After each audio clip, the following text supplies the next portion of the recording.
In this video, I'll be talking about personal injury compensation, specifically taxes on personal injury compensation. When going for personal injury settlements, one of the most common questions most people ask is whether they will have to pay any tax on their settlement. Since they are likely to get monetary compensation from the person who is responsible for their injury, this is a suitable question to ask. More so because authorities such as insurance companies and the legal courts are involved. So, do you have to pay taxes on your personal injury settlements or not?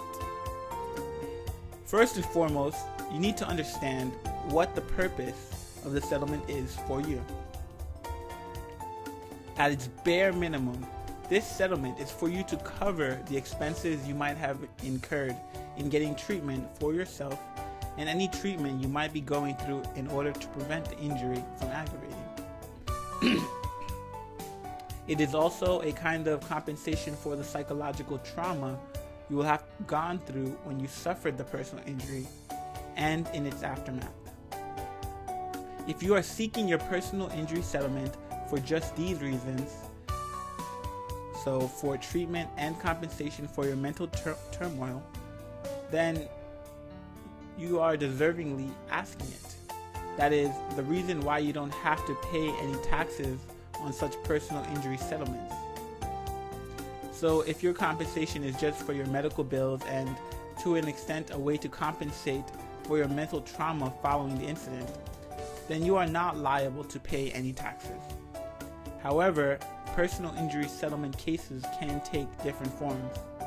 There are cases where people who have undergone personal injuries ask for exemplary damages as well.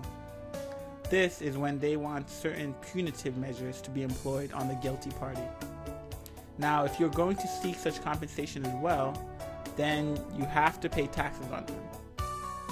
To understand this, think about why exemplary damages are slapped on the guilty party.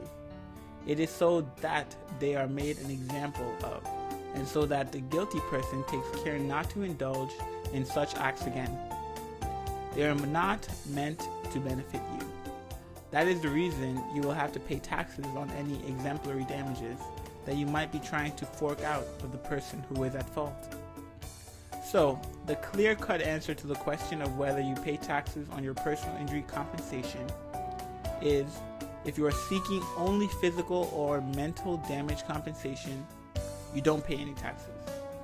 But if you seek punitive or exemplary damage compensation, then you have to pay taxes on whatever compensation you get in that particular regard.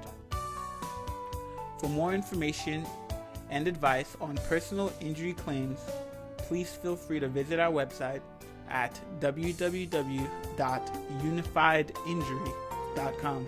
That's UNIFIED injury.com.